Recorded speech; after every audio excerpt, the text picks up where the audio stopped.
This is Time Signatures with Jim Ervin, a podcast and radio program presented by the Capital Area Blues Society in Lansing, Michigan. Driving up and down these Michigan roads, yeah. And now, here he is, your host, Jim Ervin. Baby, I'm home. Well, thank you so much, Parker, and hello there, everyone. I'm Jim Ervin, and this is Time Signatures. Please be sure to do me a favor and click that subscribe button in the lower right corner so you never miss an episode, and as always, thank you so much for doing so. My guest today is an author, but he is also a musician and longtime friend of the late legendary blues harmonicist William Bill Clarke. The Twin Cities-based harmonica man has been playing professionally since the 1970s and was a protege of Clarke. Our focus for the most of the part today is going to be about his 2023 book about Clarke entitled Blowin' Like Hell, The William Clarke Story. Fellow legendary harmonicist Charlie White had this to say about Clarke: William Clarke should be remembered as one of the great blues players. He was always reaching and always following his own path. He was a true bluesman. He understood the feeling and the spirit, and he lived it. And Alligator Records founder and president Bruce Iglauer said this, quote, "I'm really glad the book has been so well received. I enjoyed it a lot, and I learned a lot about Bill, both about his career and his music and the man himself that I didn't know. I'm glad you wrote it." Ladies and gentlemen, it gives me great pleasure to welcome Paul Berry to Time Signatures. It's so good to have you, Paul. Come on in here and let's have a chat, shall we? Yeah, thank you, Jim. My pleasure. Thanks for inviting me on the show. I'm looking forward to it. Well, I'm tickled to death that you reached out to me, and we'll talk more about that later on as we get into the interview. But I want to go back to the beginning. If you've ever watched any of the episodes, you know that I'm always trying to glean and collect stories because your own story is pretty damn interesting as well. Where did your journey in music begin? Well, I graduated from high school in 1977, and I just kind of started hearing harmonica in different rock songs at that time, Doobie Brothers and different things like that, and Rolling Stones. And it just kind of really spoke to me, the harmonica. So I started digging back and finding out where their material came from, and then encountered people like Little Walter and Muddy Waters and Big Walter Horton, and just really was hooked when I started hearing the real blues from the first generation guys that put that music out. And I live in Minneapolis, as you said, Jim, and I'd make some weekend trips to Chicago to hear and see some of these guys like Big Walter and Sunnyland Slim, and just fell in love with the music and started a band in the late 70s and started promoting and bringing some of these players up from Chicago like Big Walter and Sunnyland Slim and Jimmy Dawkins and Big Smokey Smothers. So that's kind of how my journey started. Just after high school, just got hooked on the music and loved it and wanted to be around it as much as possible. So would it be safe to say that, because you refer to yourself as a blues harmonica fanatic, did that kind of begin in the 70s when you were coming up in those early years? Yeah, it did. Once I heard that music, and being in Minneapolis, it's about 400 miles from Chicago. So we used to get a lot of those great bands up to Minneapolis, Willie Dixon and Muddy came up here, and James Cotton. Wow. He was a big hero of mine, and I could literally go out 7 nights a week and hear these great players from Chicago. We had a lot of bars at that time, so I was pretty much out 7 nights a week trying to balance college, but just fell in love with the music, and just especially the sound of the harmonica really drew me in. So that's kind of how I got going on the music and harmonica playing. Yes, sir. Now, William Clarke's story is deep and it's wide, despite the fact that he passed away at the age of 45 in the late 90s. So we're going to hop around just a little bit here. But for those that don't know how you came to meet and become known to William, we have to go back to 1983 when your band opened for George Harmonica Smith's band. So I'm going to turn the floor over to you, and I would love to hear that story. Okay. So I was in a band at that time, and just kind of a young harp player, not very good, just kind of learning the ropes. And we had a chance to open up at Lepsky's Blues Saloon, which is kind of an iconic blues bar in St. Paul, Minnesota, where I'm actually from. And so I had a chance to open up for George Harmonica Smith the weekend of, I think it was May 15th and 16th of 1983. And it was a big thrill for me because I was a big fan of George's. And lo and behold, William Clarke was with him at the time. And it was just like being in harmonica heaven that weekend, watching Bill Clarke and George Smith. And Bill Clarke and I really hit it off as friends that weekend. And he actually started showing me stuff. We hung around that Saturday and just became really good friends from that point on. And we developed a lifelong relationship since that point on. I actually lived with him and his family in 1985 in Los Angeles. So he was a great friend of mine and a great mentor and just a good all around person. So the fact is, for those wondering if the author of William Clarke's biography really knew him, the short answer is hell yeah, you knew him. You knew him very well, didn't you? I did. Yeah. I spent a lot of time with Bill. And when I lived with him in California and Los Angeles, you'd go to his gigs and you just go to his practices and hear him practicing at night. And we just became really, really close friends. He was just such a great person to me, kind of like a big brother and a mentor. And so, yeah, I did know him. I did know him pretty well. Paul, as we begin this deep dive into the book, I want to begin by telling you that yours is the first book I've read cover to cover since 2012. Okay? That's almost 14 years. Now, why would that be, you might ask? It's because I had gone to college in 2009 at the age of 44 in pursuit of my nursing degree after the economic collapse of 99. And the punchline is that I didn't make the cut in this limited seat program, so I had to change my major. And I graduated in the summer of 2012 with a degree in HR management. So as you can imagine, I didn't want to even look at another book after that stretch. But when you reached out to me on November 4th of last year, asking if I'd be interested in receiving a copy of Bill's bio, you offered to send me a copy and make yourself available for the interview that we're having today. So you really piqued my interest. And of course I said yes. But I don't read like I used to. So it took me a little while to read it. But I have to tell you, man, I'm really, really glad I did.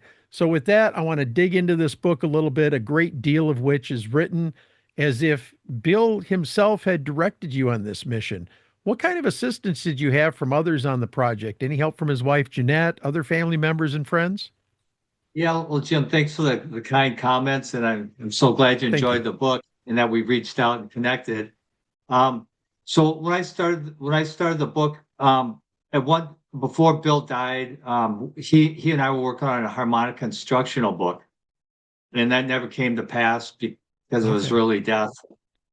And I decided a few years ago to pick it back up. But the more I thought about it, it's like there's a lot of harmonica instruction books out there. There's a lot of great videos, a lot of great teachers like Dennis Grunling and Ronnie Shellis. They're doing things online, Jason Ricci.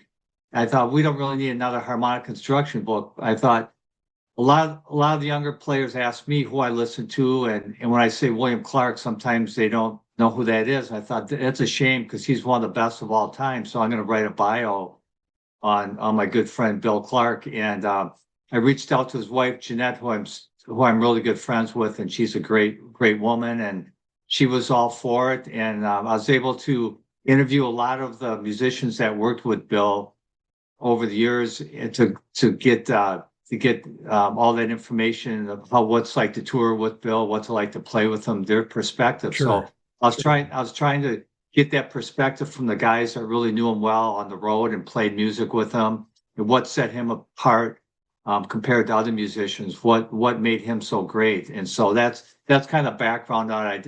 I relied a lot on interviews with guys that have worked with Bill before.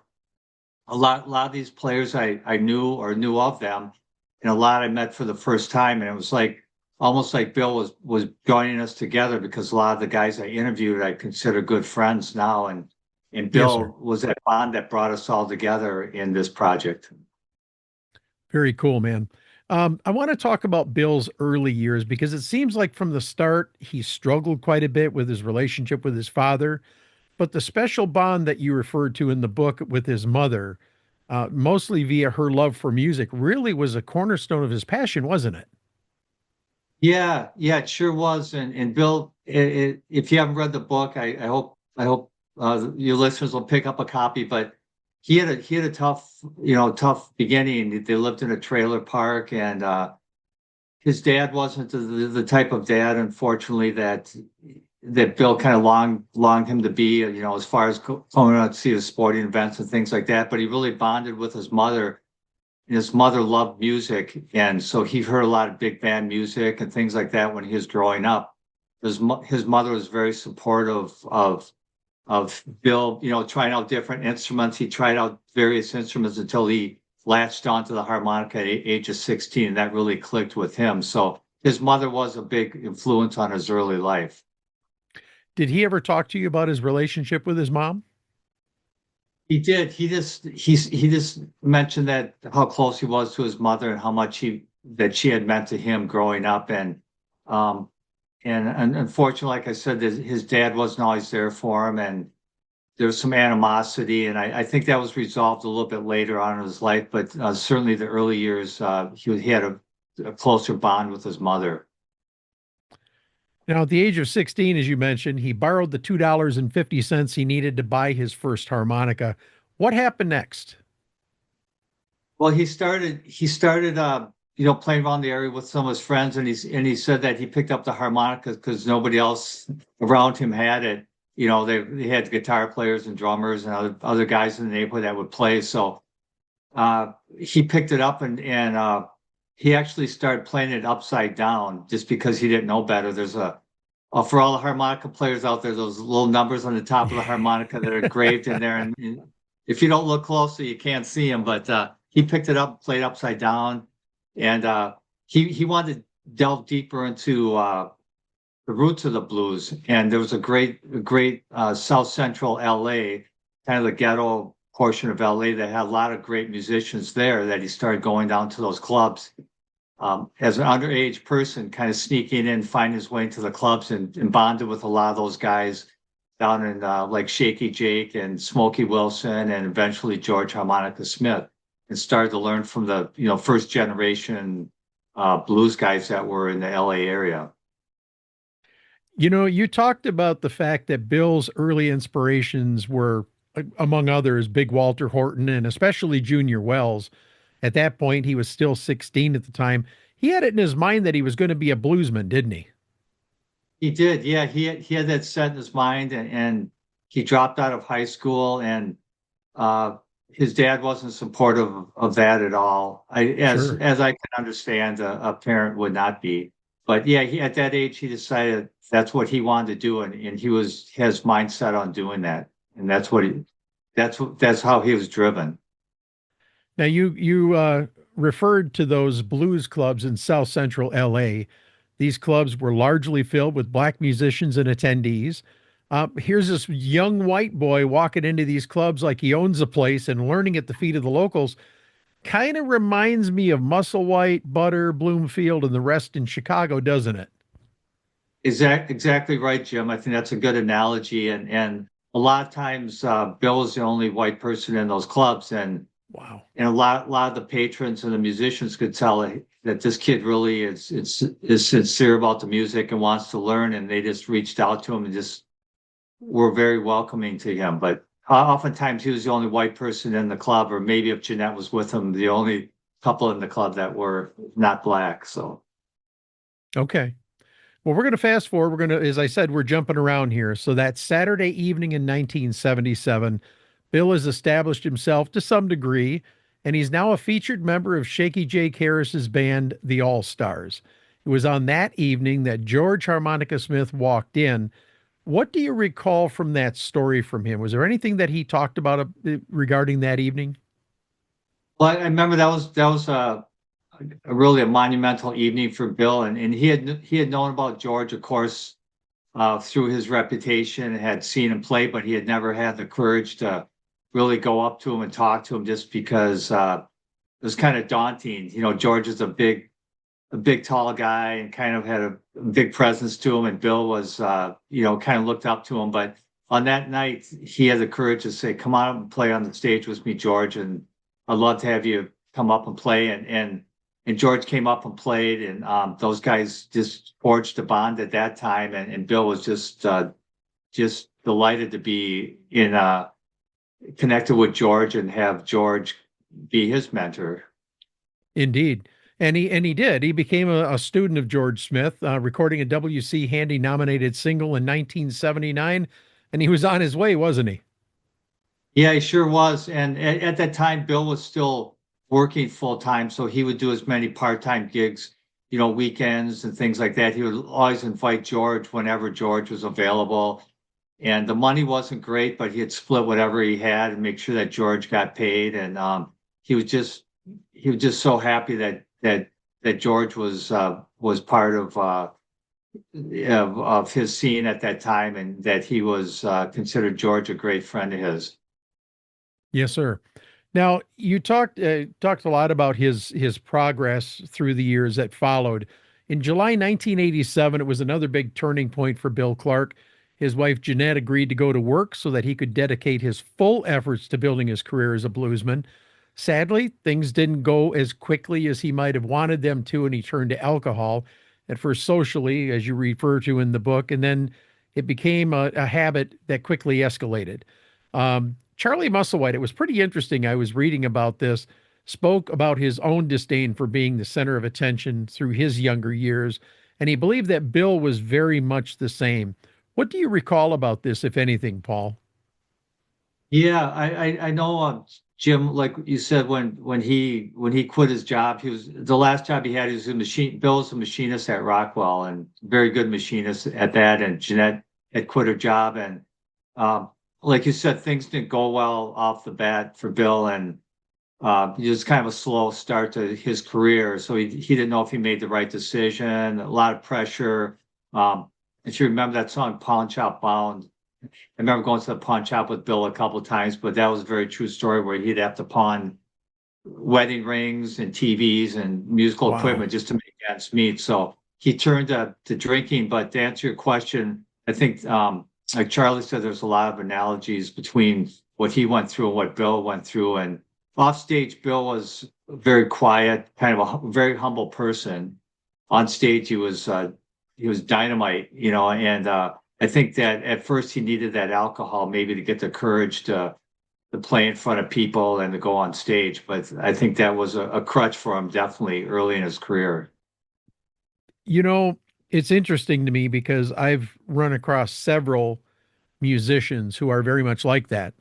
When they're on stage, Joe Bonamassa being a great example. He talked about in his video Guitar Man becoming the other guy, becoming the entertainer at a certain point in the evening, getting ready to take the stage. But it's important to note as we move forward in this discussion, because we're digging into some pretty rough stuff here. This book is not about dirt. It is truly the unfiltered biography of William Clarke. And despite the demons he battled for the latter part of his life, his wife, Jeanette, members of his family and friends, his bandmates, they all remained fiercely loyal to him. And he accomplished so much in his music career, didn't he? Yeah, he sure did, Jim. And in writing the book, a lot of things that it talked to the musicians and even talked to Jeanette. I thought I knew Bill pretty well, and I learned a lot more about him in talking to the people that played with him and toured with him, and how bad that alcohol addiction got. And I was kind of shocked at some of the stories I heard, but I didn't. In talking to Jeanette, his wife, we didn't want to cover up any of that because I felt like I wanted to tell the complete story. I didn't want to sugarcoat anything because it's a story about recovery and about how he was able to overcome his demons. We'll probably get to that, but there's a lot of things that were tough to write about, but I didn't want to sugarcoat anything. But he went through a lot, and he put his bandmates and his family through a lot when alcohol was a main driver in his life. Yeah. William Clarke's band made the grade. He eventually was playing 200 plus dates a year. Records were being made, and life, at least on the surface, appeared to be good. But his drinking continued, and it took a major toll on him physically. March 21st, 1996, the band was in Indianapolis slated to perform at the Slippery Noodle. And according to your book, that was when the proverbial bottom fell out. History records that he did, in fact, survive the episode and gave up drinking as a result. His wife, Jeanette, noted that he became more spiritual, which was a big shift for him. Talk about that period, if you would, please. Yeah, sure, Jim. So, like you said, the bottom fell out the slippery noodle, and he was admitted to hospital in Indianapolis, and he went through detox, which was really pretty severe, and he came out a changed person, and alcohol was no longer part of his life, and he really turned his life around, and he went to a different diet. He was, severely overweight before then, and he went to a different diet, lost weight, and it really reached out to a lot of people that he had hurt during his alcoholic episodes, and made amends with them, and really turned his life around at that point. So that was a major overcoming his demons at that time was a major part of his life, and it was just like he was a different person to a lot of people, and like the old Bill Clarke that everybody knew and loved, and before the alcohol got a hold of him. I've got 4 generations of alcoholics in my own family, so I understand the battles, and it's no small task that he was able to quit drinking. You mentioned that his May 1996 performance at the House of Blues in West Hollywood was stellar, and he even went on to release his 4th album, The Hard Way, in July of that year. He called that album his bluesiest and jazziest. I mean, that he was really on a new trajectory, wasn't he? Yeah, he was. One thing that a lot of people admire about Bill, and myself included, and I think what sets him apart with other players of his generation, is he didn't like to stand still. He didn't like to recreate Little Walter songs and Muddy Waters songs, and he liked to cut his own path. So he's always loved the B3 organ players, like Jack McDuff and Groove Holmes and Jimmy Smith, and a lot of saxophone players. So he's always listening to different types of music, not just blues. And he had always tried to stretch and incorporate new types of music into blues and soul jazz. And he was doing that with every album. It was just like bigger and better, and it was his sound. It wasn't someone else's sound. He wasn't recreating someone else's sound. It was William Clarke's sound. That is very cool. And as we look forward, the final tour began with 2 nights at the Rhythm Room in Phoenix, Arizona, our good friend Bob Corritor's location out there. And somehow he did manage to finish the tour, despite the physical issues that he was having. I remember talking to Bob Corritor just before you and I had our discussion, and he helped Jeanette put together a limited edition album. It's called William Clarke, Heavy Hittin' West Coast Harp. For people that don't know that album, go look it up. I found a copy on eBay. I bought a copy for myself. I did quite a deep dive in preparation for this interview, because I wanted to know more about William, and ended up getting some albums for Christmas and all of that. It was wonderful. But getting back to the story, you noted that his performances were better than ever, yet the fragile condition that he was in could not be ignored. And following the tour, which ended in mid-October of '96, Bill received treatment for cellulitis in his leg, and that treatment ultimately led to his demise. What happened from that point, Paul? Well, he was still, like you said, Jim. He made it through that tour, and he was playing better than ever. And I saw him in the St. Paul at the Blues Saloon, where I first met him in September, and that's the best I've ever heard him play. And it was a small crowd. Unfortunately, it was a weeknight. And one thing about Bill, whether it's 2 people in the audience or 1,000 people, he's going to give it 100% each night, and he certainly did that night. But when the tour ended, Jim, I think that he physically wasn't in good shape. He probably should have maybe stayed home and tried to recover more. But he felt, he had some commitments that he wanted to make sure that he did with his group, with his band. And I just think that just all the damage that had been done, and that he wasn't fully recovered, and unfortunately he passed away, and just a sad at that age. There's so much more to come, and unfortunately his body just gave out on him. In the final analysis of the life of William Clarke, many have showered him with high praise for his nonstop development and contributions to the blues. As his one-time protege, Paul, what do you have to say about your friend, his life, and his contributions?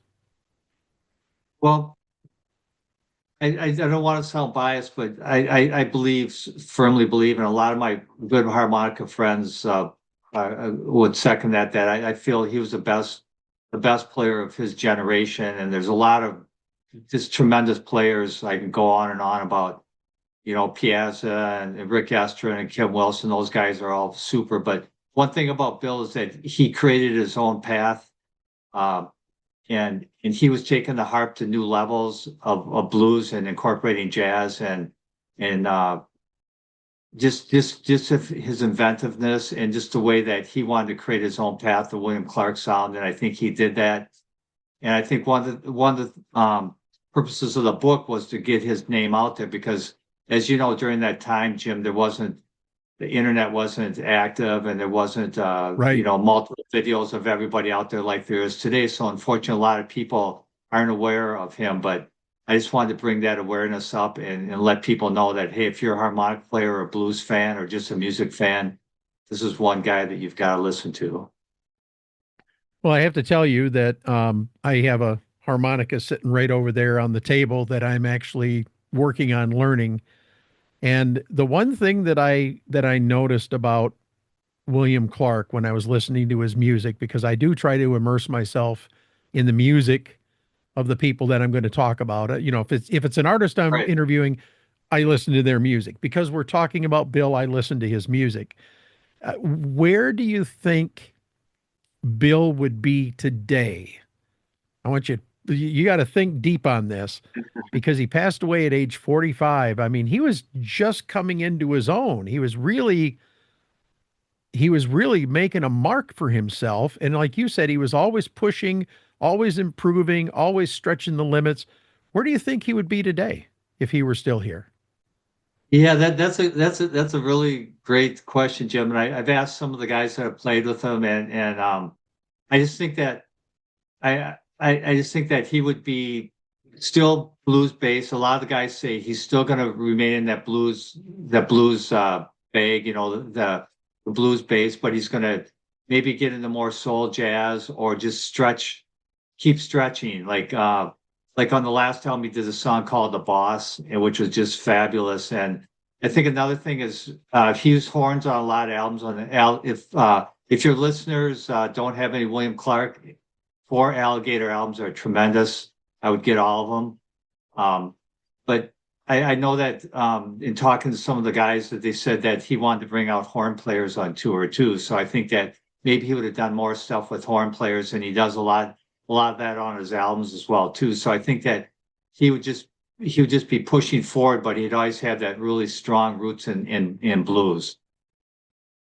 Listening to a lot of his stuff, again, in preparation for our discussion today, I was inspired by listening to his music, because it was like an event. Every album is an event, and there's always something new, that you're going to catch when you're listening to the album.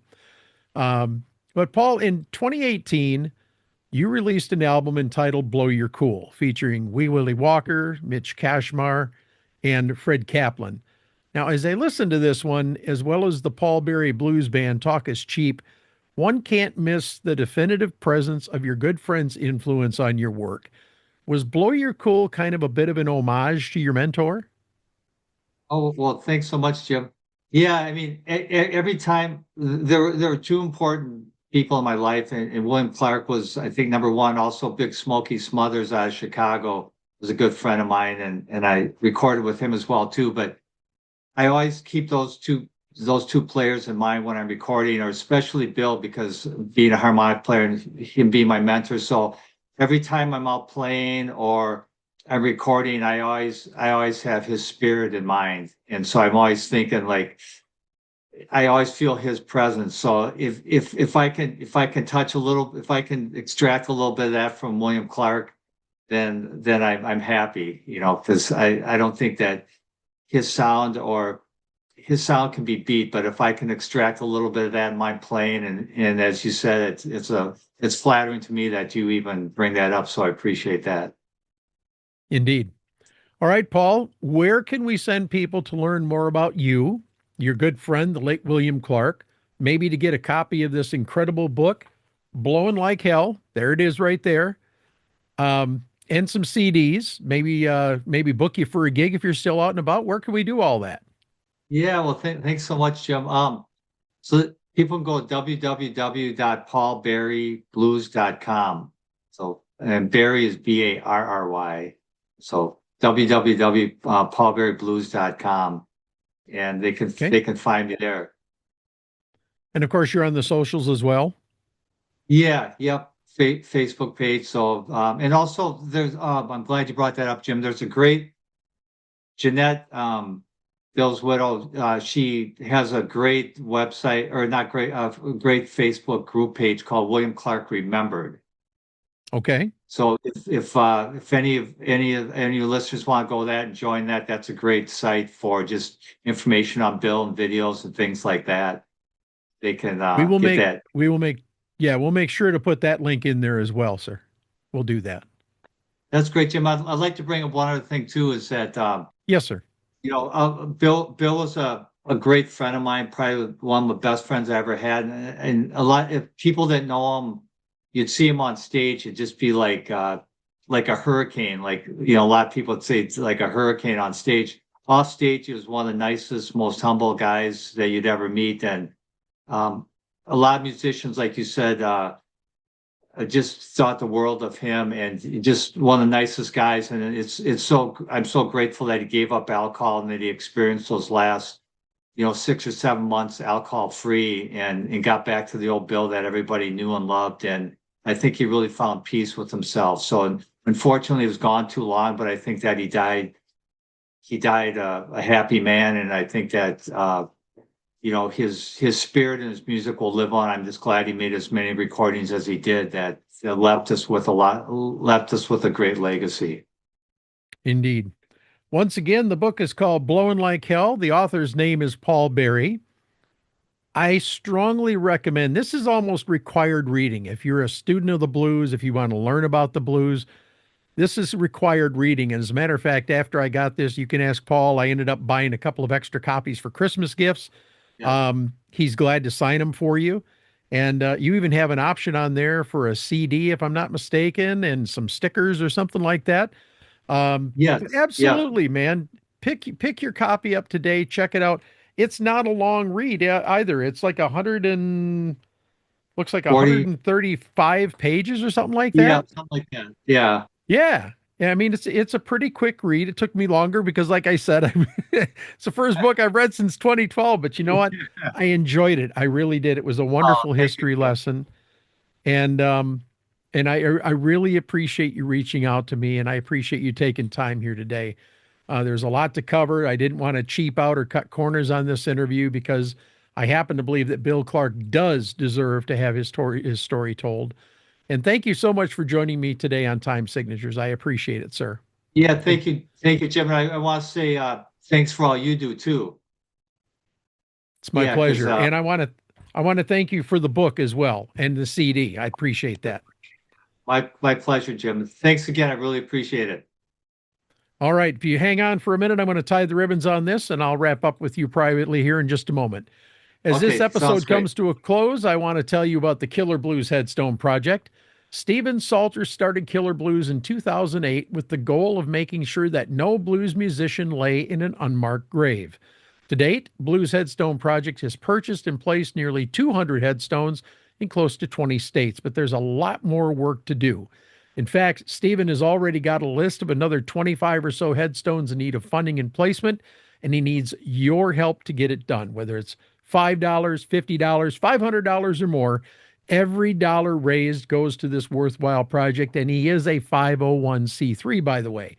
Please consider making a tax-deductible donation today and visit killerblues.net. Look for the donation link at the bottom of the page. And as always, thank you so much for your consideration.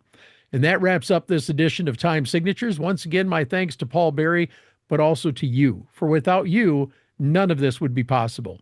Jim Ervin reminding you, keeping the blues alive is everyone's responsibility, but preserving the history of the blues, one story at a time, that's my mission. Until next time, so long, everybody. This has been Time Signatures with Jim Ervin, presented by the Capital Area Blues Society in Lansing, Michigan. For more information on cabs, visit capitalareablues.org. You can find this episode and past episodes at lcconnect.org. The Time Signatures theme song, Michigan Roads, is used by permission and was written by Root Doctor, featuring Freddie Cunningham. You know I'm trying, baby, driving up and down these Michigan roads, yeah. Until next time, keep on keeping the blues alive.